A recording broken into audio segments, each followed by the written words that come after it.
अब हर एक्टर का अपना पैटर्न है।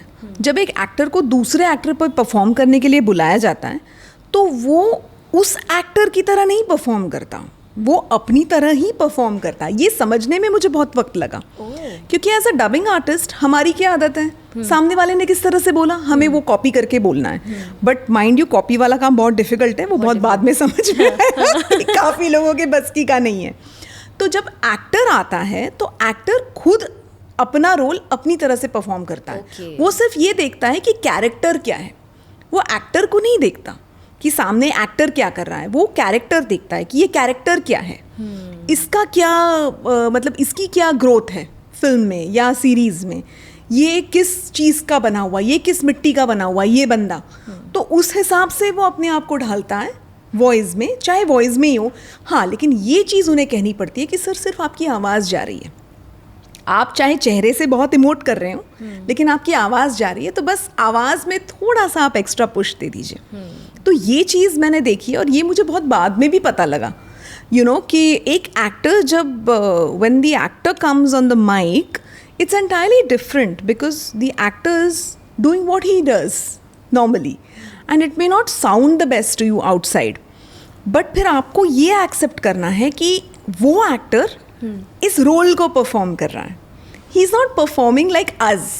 यानी हम जो कर के एक डबिंग आर्टिस्ट पैटर्न है हमारा, नींद में भी उठा के बोलो तो लाइनें बोल देंगे।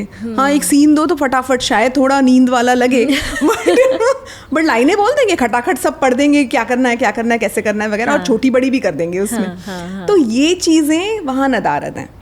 तो बेसिकली ही परफॉर्म्स, एंड अगर एक्टर खुद के लिए परफॉर्म कर रहा है इन अ डिफरेंट लैंग्वेज और in the same language, it's very casual, yeah, very normal for the actor to do. अच्छा, कई लोगों को ऐसा लगता है कि जो डब्ड प्रोजेक्ट्स होते हैं ना, वो सुनने में बहुत सिंग सॉन्ग लगते हैं, कि जैसे पहले तो बहुत होता था कि पहले मैं बहुत मोटी थी, है ना।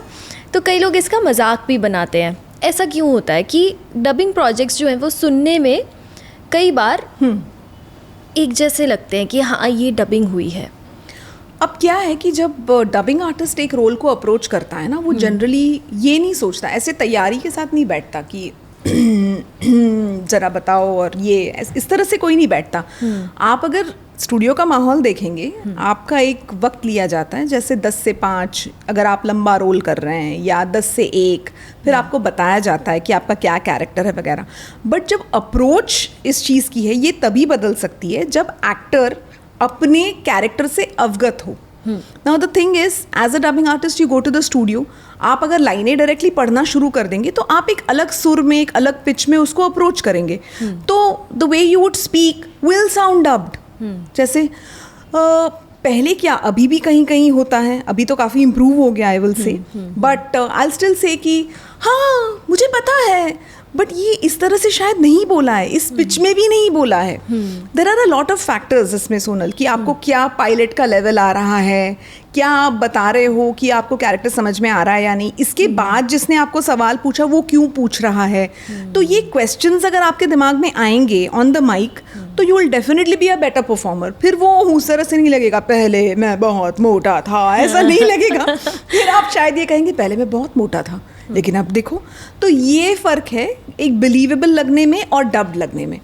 बेसिकली ये सोचना कि हम इसको अगर नेचुरली बोलेंगे तो हम कैसे बोलेंगे, करेक्ट, हम ऐसे बोलेंगे। तो ये इसी तरह से आपको सोचना है वहाँ पर। शायद ये चीज़ें जहाँ पर गायब हैं या गायब होती थी पहले, क्योंकि इतना कोई ऑर्गेनाइज्ड अप्रोच नहीं था।